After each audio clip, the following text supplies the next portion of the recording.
بسم اللہ الرحمن الرحیم۔ آج ہم آپ کے سامنے ایک ایسی ویڈیو لے کر حاضر خدمت ہوئے ہیں کہ شاید آپ نے اس سے پہلے ایسی ویڈیو کبھی نہ سنی ہو۔ ہم نے آپ کے سامنے ایک سلسلہ شروع کیا تھا جس کے اندر اسلام اور اس میں پائے جانے والے فرقے اور اسی طرح مختلف حیثیتوں سے وجود میں آنے والی جماعتیں، پھر یہودیت اور نصرانیت اور ان کی جدید اور مسخ شدہ شکلیں آپ کے سامنے بیان کی تھیں۔ آج ہم آپ کے سامنے جو تعارف لے کر حاضر ہوئے ہیں وہ ہیں عقلی اور فلسفی مذاہب۔ آپ نے شاید یہ اصطلاحات پہلے کبھی نہ سنی ہو اور شاید آپ کے لیے یہ ویڈیو بالکل نئی اور اچھوتی ہو، کیونکہ یہ معلومات ہمارے علم کے مطابق یوٹیوب پر بھی بہت مشکل سے ہی دستیاب ہیں۔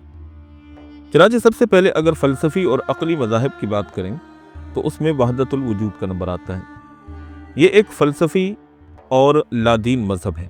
اس کا اصل ہدف اللہ تعالیٰ کے وجود کی نفی ہے، کیونکہ یہ اللہ تعالیٰ اور کائنات کے وجود کو یکجا کرتا ہے۔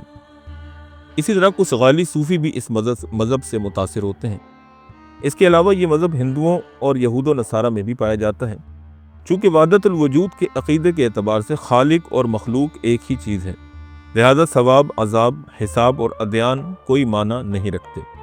وحدت الوجود مغربی ممالک میں بھی پھیلا ہے۔ اٹلی سے تعلق رکھنے والے برونو، جس کا زمانہ 1548 سے 1611 عیسوی تھا، اس نے اس فکر کو مغرب میں منتقل کیا۔ اسی طرح ہالینڈ سے تعلق رکھنے والے سبینوزا نامی یہودی فلسفی، جس کا زمانہ 1632 سے 1677 عیسوی کے درمیان کا تھا، اس نے مغرب میں اس فکر کی ترویج کی۔ آج کل مغرب میں وحدت الوجود کے عقیدے کی بنیاد پر مخلوط تعلیم کی ترویج، ادیان کا خاتمہ اور ہر قسم کی بدکاری کی نشر و اشاعت کرنا، یہ ان لوگوں کے بنیادی عقائد و نظریات میں شامل ہیں۔ اسی طرح وحدت الوجود کا عقیدہ مسلمان صوفیوں کے اندر بھی پایا جاتا ہے اور اس پر بہت لے دے بھی ہوتی رہتی ہے۔ اس پر ہم آپ کے سامنے الگ سے ایک ویڈیو بنائیں گے جس میں مسلمان صوفیوں نے جو وحدت الوجود کا عقیدہ بیان کیا ہے اس کے متعلق ہم تفصیل سے روشنی ڈالیں گے۔ لیکن فی الحال یہ مغربی وحدت الوجود ہے جو کہ سراسر کفر اور اسلام کے مخالف ایک چیز ہے۔ دوسرا مذہب جو ہے اس کو کہتے ہیں ہیڈونزم، گویا کہ اس کو آپ ایک لذت والا مذہب کہہ سکتے ہیں۔ یہ ایک غیر اخلاقی فلسفی مذہب ہے جس کے نزدیک کائنات میں لذت ہی واحد اچھی چیز ہے۔ چنانچہ اگر ہم اس کی بنیادی شخصیات کی بات کریں تو یونانی فلسفی ابیقور، جس کا زمانہ 270 قبل مسیح سے 343 قبل مسیح کے درمیان کا ہے، اس مذہب کا بانی تصور کیا جاتا ہے۔ جیرمی بنتام، جس کا زمانہ 1748 سے 1823 کے درمیان ہے، اور جان سٹیورٹ میل، جس کا زمانہ 1806 سے 1873 کے درمیان ہے، اور جان لوک، جس کا زمانہ 1632 سے 1704 کے درمیان ہے، اس مذہب کی اہم شخصیات شمار کی جاتی ہیں۔ اگر ہم اس کے عقائد اور نظریات کی بات کریں تو یہ کہتے ہیں کہ لذت ہی واحد اچھی چیز ہے۔ لذت سے مراد درد کا خاتمہ اور ہر ایسی چیز کا ازالہ ہے جو عقلی اطمینان کو برباد کر دے۔ چنانچہ لذت سے وہ شراب یا شہوات وغیرہ نہیں لیتے۔ تیسرے نمبر پر جو مذہب ہے اس کو جدید افلاطونیت کے نام سے موسوم کیا جاتا ہے۔ یہ 250 قبل مسیح سے 550 قبل مسیح کے بے دین فلاسفہ اور مفکرین کی آراء کے مجموعے کا نام ہے۔ اس فلسفے کے مطابق کائنات میں ایک ایسا الہ کا وجود موجود ہے جس نے تمام اشیاء بطور فیض جس سے ظاہر ہوتی ہیں، اور یہ اشیاء اس سے جدا نہیں ہوتی، اور اس الوہیت کی حقیقت کا ادراک صرف عقل کے ذریعے ممکن نہیں بلکہ مادی جسم کی طہارت اور پھر الہ کے وجود میں اس کی فنائیت کے بعد ہی اس الوہیت کی حقیقت کا ادراک ممکن ہے۔ اس فلسفے کی بنیاد اسکندریہ میں افلاطون نامی آدمی نے رکھی، جس کا زمانہ 205 سے 270 کے درمیان کا ہے۔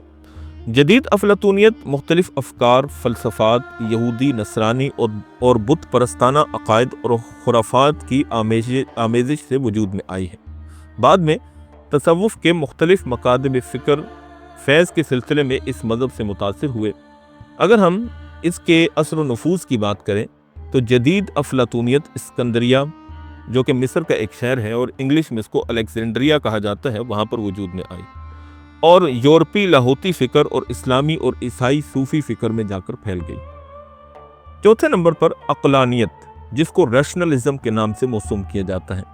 یہ ایک فکری فلسفی مذہب ہے جس کے مطابق کائنات اور وجود کے طبیعت کی معرفت صرف عقلی استدلال سے ہی ممکن ہے، وحی الہی اور انسانی تجربے کی کوئی ضرورت نہیں ہے۔ اسی طرح معجزات اور کرامات وغیرہ پر ایمان لانا بھی ٹھیک نہیں ہے۔ دینی عقائد کو عقل کی کسوٹی پر جانچنا لازم ہے، لہٰذا یہ مذہب نہ صرف اسلام بلکہ ہر آسمانی دین کے منافی ہے۔ اگر ہم اس مذہب کی بنیادی شخصیات کی بات کریں تو یہ مذہب سقراط اور ارسطو وغیرہ کے ہاتھوں میں وجود میں آیا۔ مستقبل میں سقراط اور ارسطو، افلاطون اور اسی طرح جالینوس وغیرہ اور دیگر حکماء اور فلاسفہ یونان کے اوپر ہم تفصیلی ویڈیوز آپ کے سامنے پیش کریں گے انشاءاللہ۔ اسلام میں معتزلہ اس مذہب کے زیادہ قریب ہیں۔ آج کل کچھ نام نہاد مفکرین قرآن و سنت کی ایسی تفسیر کرتے ہیں جو کہ عقل کے موافق ہو۔ یہ اپنے میں ایک الگ سے بڑا لمبا ٹاپک ہے جس کو یہاں پر تفصیل سے بیان کرنا ممکن نہیں۔ اس پر بھی ہم مستقبل میں انشاءاللہ آپ کے سامنے ایک تحقیقی ویڈیو ضرور پیش کریں گے۔ 5ویں نمبر پر جو مذہب ہے اس کو کہتے ہیں انسانیت، جس کو انگلش میں بولیں تو ہیومنزم اس کا نام رکھا جاتا ہے۔ یہ ایک فلسفی، ادبی، مادی اور لادین مذہب ہے جو دین سے آزادی اور مادیت پرستی کا داعی ہے اور اقتصادی ترقی کو ہی جنت سمجھتا ہے۔ اگر ہم اس فکر کے بنیادی شخصیات کی بات کریں تو برونی اور مونتبلشیانو جو 10ویں صدی میں پیدا ہوا اس مذہب کے ابتدائی بانی ہیں۔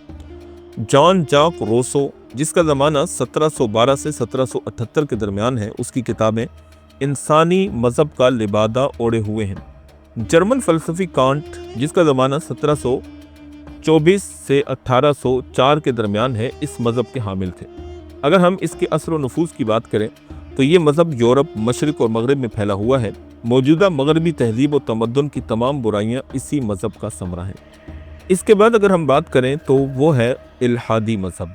الحاد کو انگلش میں ایتھزم کے نام سے موسوم کیا جاتا ہے اور اس کے ماننے والوں کو ایتھسٹ کے نام سے موسوم کیا جاتا ہے۔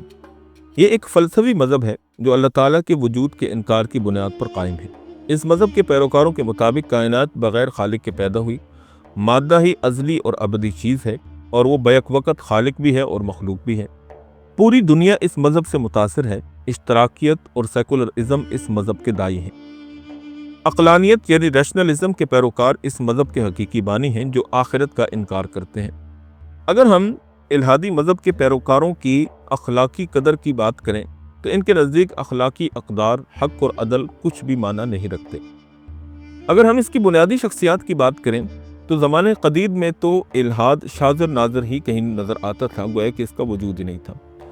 سیکولرزم، ریشنلزم اور ڈارونی نظریے کے پیروکار ہی اس مذہب کے حقیقی بانی ہیں۔ جرمن یہودی کارل مارکس جس کا زمانہ 1818 سے 1883 کے درمیان ہے، اس کے پیروکار الحادی مذہب کے زبردست داعی ہیں۔ الحاد پہلے یورپ میں پھیلا اور پھر امریکہ منتقل ہوا۔ اشتراکیت نے اس کے پھیلاؤ میں اہم کردار ادا کیا۔ موجودہ دور کے اندر جہاں ہم فتنوں کی بات کریں تو سب سے بڑا فتنہ اس وقت جو پوری دنیا کے مذاہب کو اور بالخصوص اسلام کو درپیش ہے، وہ فتنہ الحاد کا فتنہ ہی ہے۔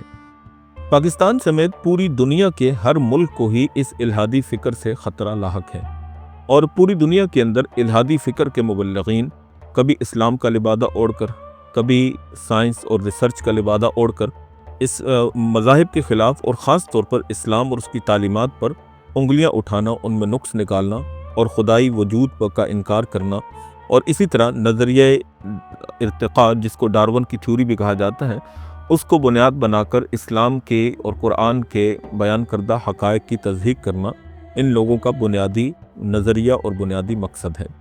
الحاد کے اوپر یہ اتنی سی باتیں کافی نہیں ہیں کیونکہ یہ ایک بہت لمبا اور تفصیل طلب موضوع ہے جس پر مستقبل قریب میں ہم پوری ایک سیریز شروع کریں گے جس میں الحادی فکر کو انہی کے انداز میں عقلی طور پر جواب دینے کی بھرپور کوشش کی جائے گی۔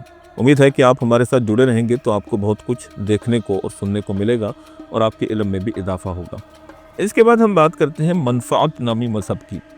یہ ایک فلسفی فکر ہے جو دینی اصولوں کو نہیں مانتی کیونکہ اس کے نزدیک کسی کام کا اچھا ہونا اس کے نفع بخش ہونے پر موقوف ہے، نہ کہ اخلاق اور دین کے موافق ہونے پر۔ اس مذہب کے نزدیک دین کی کوئی ضرورت نہیں ہے بلکہ رائے عامہ دینی ضرورت کو پورا کر سکتی ہے۔ زندگی کی لذتوں سے فائدہ اٹھانا ہی اس مذہب کے نزدیک سب کچھ ہے۔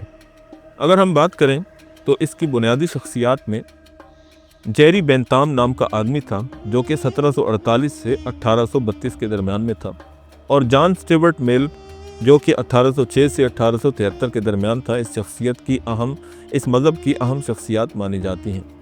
اسی طرح یہ مذہب برطانیہ کے اندر وجود میں آیا۔ اسی طرح ایک اور ملحد اور فلسفی مذہب جس کو وضعیت کہا جاتا ہے، جو کہ ظاہری اشیاء کو ہی یقینی معرفت قرار دیتا ہے اور حسی تجربے اور مادے سے ہٹ کر معرفت کا انکار کرتا ہے۔ اس مذہب کے نزدیک طبعی علوم میں ترقی اجتماعی علوم کی طرف منتقل ہوئی۔ اسی طرح انسانی عقل میں بھی ترقی ہوگی، یہاں تک کہ ایک وقت آئے گا کہ انسان ہر قسم کے دینی عقائد سے دستبردار ہو کر عقلی مرحلے میں پہنچ جائے گا۔ یہ مذہب فرانس میں کانٹ نامی فلسفی کے ہاتھوں وجود میں آیا۔ کانٹ 1798 میں پیدا ہوا اور 1875 میں مر گیا۔ یہ مذہب فرانس سے برطانیہ میں منتقل ہوا اور وہیں پر پھلا پھولا اور وہیں پر اس کے ماننے والے پائے جاتے ہیں۔ اسی طرح اگر فلسفی مذاہب کی بات کی جائے تو مثالیت یہ ایک فلسفی مذہب ہے جس کے نزدیک عقل معرفت کی بنیاد اور آخری حقیقت ہے، لیکن یہ عقلانیت یعنی ریشنلزم سے اس طرح مختلف ہے کہ ریشنلزم حواس اور قلبی معرفت کا بالکل انکار کرتی ہے، جبکہ مثالیت ایسا نہیں کرتی۔ مثالیت میں روح کو اولویت حاصل ہے، مادے کا وجود ثانوی ہے، ارواح ہی اصل فاعل اور ارادے کی مالک ہے۔ یہ مذہب 18ویں صدی میں دائر ہوا۔ جارج بائرکلی آئرلینڈری 1685 سے 1353 کے زمانے کا، اور جرمن فلسفی ایمانویل کانٹ 1724 سے 1804 اس مذہب کے اہم شخصیات میں سے ہیں۔ یہ مذہب بالعموم یورپ میں ہے اور بالخصوص جرمنی میں پھیلا ہوا ہے۔ اگر فلسفی مذاہب میں وجودیت کا نام نہ لیا جائے تو یہ سلسلہ مکمل نہیں ہو سکتا۔ چنانچہ وجودیت یہ ایک الہادی رجحان ہے جو انسان کو ہی سب کچھ سمجھتا ہے اور اسے ہر ضابطے سے آزاد قرار دیتا ہے۔ اس کے مطابق ادیان اخلاقی اور اسی طرح اخلاقی اقدار کے کوئی معنی نہیں ہے، آخرت کا کوئی وجود نہیں، کائنات بغیر خالق کے پیدا ہوئی اور زندگی ایک مصیبت ہے۔ اس وجہ سے اس کے پیروکار بسا اوقات خودکشی کر کے زندگی سے اپنے آپ کو آزاد کر لیتے ہیں۔ چنانچہ اس کی بڑی شخصیات میں سورین کیرکجورڈ جو کہ 1813 سے 1855 کے درمیان پیدا ہوا، اس کا مذہب کا بانی ہے۔ اسی طرح فرانسیسی فلسفی جان بول سارٹر اس کے مشہور زومہ میں شامل ہوتا ہے۔ یہ مذہب اللہ تعالیٰ، اس کے رسولوں اور کتابوں کا منکر ہے اور ادیان کو انسانی ترقی کی راہ میں رکاوٹ سمجھتا ہے۔ یہ مذہب پہلی عالمی جنگ کے بعد جرمنی میں ظاہر ہوا اور فرانس اور اٹلی میں پھیلا۔ فرانس، جرمنی، سویڈن، برطانیہ، امریکہ وغیرہ میں اس مذہب کے اخلاق باختہ نظریات قریب البلوغ لڑکوں اور لڑکیوں میں خوب پھیلے، جن سے آنے والی نئی نسل جو ہے وہ تباہ ہو گئی۔ اسی طرح ایک اور مذہب فروڈیت کے نام سے مشہور ہے۔ یہ نفسیاتی تجزیے کا ایک مکتبہ فکر ہے جو انسان کے ہر عمل کی جنسی تشریح کرتا ہے اور جنس کو ہر چیز میں کار فرما سمجھتا ہے۔ یہ مکتبہ فکر تمام ادیان اور اخلاقی اقدار سے آزادی کا داعی ہے، کیونکہ یہ ادیان و عقائد جنسی سیرابی میں رکاوٹ ہیں اور اس وجہ سے بڑے مہلک امراض کا باعث بنتے ہیں۔ یہ مکتبہ فکر ادیان کو ختم کرنے کی دنیا پر یہودی کنٹرول کو کرنا چاہتا ہے۔ اگر ہم اس کی بڑی شخصیات کی بات کریں تو سگمنڈ فرائڈ جو 6 مئی 1856 کو چیکوسلواکیہ میں یہودی والدین کے یہاں پیدا ہوا، اس فکر کا بانی ہے۔ اولاً یہ مکتبہ فکر یورپ اور امریکہ میں پھیلا، پھر وہیں سے دنیا بھر کے اندر پھیل گیا۔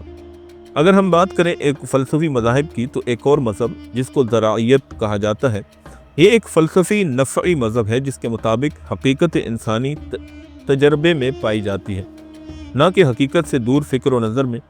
اسی طرح کسی کام کی سچائی اس کے نفع بخش ہونے میں پوشیدہ ہے۔ لوگوں کے افکار محض انسان کی بقا کے ذرائع ہیں۔ افکار کے تناقض یعنی ان میں اختلاف کے وقت وہی فکر زیادہ صحیح ہوگی جو زیادہ مفید ہوگی۔ عقل غیبی امور کی تشریح کے لیے نہیں ہے۔ یہ مذہب امریکی سیاست اور امریکی سرگرمیوں پر اپنی واضح چھاپ رکھتا ہے، کیونکہ اس مذہب کے مطابق عملی فائدہ ہی ترقی کا معیار ہے، قطع نظر فکری، اخلاقی، عقائدی اقدار کے۔ اگر ہم اس کی بنیادی شخصیات کی بات کریں تو چارلس بیرس جس کا سن جو ہے زمانہ 1839 سے 1914 کے درمیان ہے، اور ولیم جیمس جس کا زمانہ 1842 سے 1910 کے درمیان ہے، اور جان ڈیوی جس کا زمانہ 1856 سے 1952 ہے، اس مذہب کے بانیان میں شامل ہے۔ یہ مذہب امریکہ میں وجود میں آیا اور خصوصی طور پر یورپ اور امریکہ وغیرہ کے اندر منتقل ہوا۔ اور آخر میں اگر ہم بات کریں تو جدید روحانیت، یہ بھی ایک فلسفی مذہب ہے اور ایک عقلی مذہب ہے۔ یہ ایک تقریبی دعوت ہے جو شعبدہ بازی کی بنیاد پر قائم ہے۔ اس میں سائنسی طریقوں پر مردوں کے ارواح کو حاضر کرنے کا دعویٰ کیا جاتا ہے۔ اس دعوت کا ہدف ادیان و عقائد میں شک پیدا کرنا ہے۔ یہ دعوت اس صدی کے شروع میں امریکہ میں ظاہر ہوئی اور اس کے پیچھے بھی یہودی سازش ہی کار فرما ہے۔ اگر ہم اس کی بنیادی شخصیات کی بات کریں تو امریکہ اور یورپ میں اس تحریک کا کوئی بانی معلوم نہیں ہو سکا۔ البتہ جان آرٹر فرینڈلی، ایڈین فریڈریک اور معروف یہودی ڈیوڈ جیڈ اس کے داعیوں میں شامل ہیں۔ امریکہ اور یورپ کا کوئی شہر اس تحریک کے دفتر سے خالی نہیں ہے۔ اس تحریک کے کئی جرائد اور اخبارات بھی ہیں۔ اس کے علاوہ مصر میں بھی مختلف جرائد اس تحریک کو ترویج دیتے رہتے ہیں۔ مثال کے طور پہ کچھ جرائد کے نام ہم آپ کو بتاتے ہیں: صباح الخیر، آخر الساعہ، المصور، المقتطف، صحیفۃ الاہرام وغیرہ۔ یہ سارے کے سارے جو ہے وہ اس دعوت کے داعی اور اس فکر کو پھیلانے والے ہیں۔ امید ہے کہ آپ کو فلسفی ادیان اور فلسفی مذاہب کو جان کر بہت کچھ نیا سیکھنے اور جاننے کو ملا ہوگا۔ اگر آپ کو ہماری یہ ویڈیو پسند آئی ہو تو ہمارے چینل کو سبسکرائب ضرور کر دیجئے گا اور اپنے دوست و احباب کے اندر اس کو شیئر بھی کیجئے گا۔ بیل کے آئیکن کو ضرور پریس کیجئے گا تاکہ ہماری نئی آنے والی علمی معلوماتی ویڈیوز کے نوٹیفیکیشنز آپ تک بر وقت پہنچتے رہیں۔ اللہ پاک ہمیں اسلام پر ثابت قدمی نصیب فرمائے اور اس طرح کی الہادی اور گمراہی فکر سے ہر مسلمان اور ہر انسان کی حفاظت فرمائے۔ وآخر دعوانا ان الحمد للہ رب العالمین۔